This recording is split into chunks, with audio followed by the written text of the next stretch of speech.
fellow toastmasters and guests. Great. Baltimore, do you see what I see? As I gaze out across the glistening water of the inner harbor from atop Federal Hill Park, I perceive the visual vista of the Baltimore skyline just brimming with beautiful buildings and boats of all kinds from all times. I see the creative contemporary geometric glass towers combined with the classical many-windowed historic brick buildings, and it dazzles my eye. I see the masts of the sailboats, which, from on this hill, appear almost toy-like, bobbing up and down against the colossal waterfront skyline. And as my eye moves from building to building, I see that each building has a unique design, character, and history. The buildings, boats, ship, and harbor all unite together and echo each other in a nautical duet that transcends time. I see that the Baltimore skyline is continuous with the ships of the sea and the sea itself. I see no separation of the skyline from the ships of the harbor. In fact, one might say that ships are part of Baltimore architecture. Sea buildings that comprise as much of the skyline as the land buildings. Indeed, the ships of Baltimore's inner harbor comprise not only part of the skyline, but lend a certain rhythm and character to the harbor. The sailboats parading their high masts with their shimmering, billowing white sails come and go, gliding silently across the harbor. The water taxis make their rounds like clockwork. The tall, masted big ships sail majestically through the harbor, while the petite purple and green little dragonfly paddle boats delicately float at the surface of the water and fill the harbor with flecks of joyous and playful color. And let's not forget the Constellation, last surviving naval vessel from the Civil War, flagship of the African Squadron, a ship that was originally built here in Baltimore. With this legacy, the Constellation contributes a sense of timeless permanence to the harbor.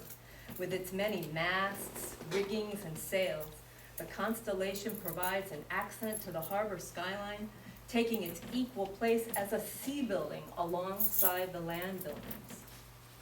Looking beside the Constellation, at the repeating triangular peaks of the country's national aquarium, I see again that there is no separation between the skyline and the sea. When we view these repeating architectural peaks, we feel these peaks echo the endlessly rolling waves of the sea. Gazing beside the aquarium, the sail-like canopies of the Pier 6 Pavilion keep the spirit of the 19th century clipper ships with their majestic billowing sails alive. And on a rainy night, if one looks really hard to see through the gray mist, one may still catch a glimpse of a clipper ship from the past as it unloads its worldly exotic cargo.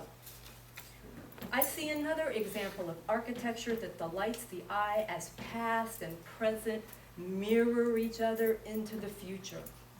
Across the street from the 1912 waterworks, a contemporary apartment building with its staircase, cape-layered sides, gently rises beside the squat, historic 1912 structure. I see the symphony of the contemporary and historic playing over and over again in the Baltimore architecture. Compare the old power plant whose smokestacks reflect the smokestacks of the steam freighters, backbone of commerce in 19th century Baltimore, with the new shiny green towers of glass and steel that house thousands of office workers in the world of 21st century Baltimore commerce.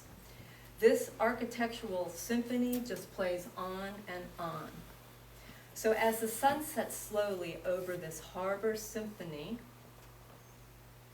the historic skyscrapers with their roofs of slate and glistening brass still recall the prosperous days of old, but the new, sleek, contemporary glass office towers predict a new golden age of prosperity yet to come. You can set your Bromo Seltzer tower clock by it. Thankfully, because the construction of beautiful buildings in Baltimore could not be stopped by the 1904 fire, we, in the present, are honored and privileged in Baltimore because we can appreciate architecture that has stood the test of time and towers into the future. For as the cranes around the inner harbor suggest, Baltimore will always be brimming with beautiful buildings, be they on land or be they on sea.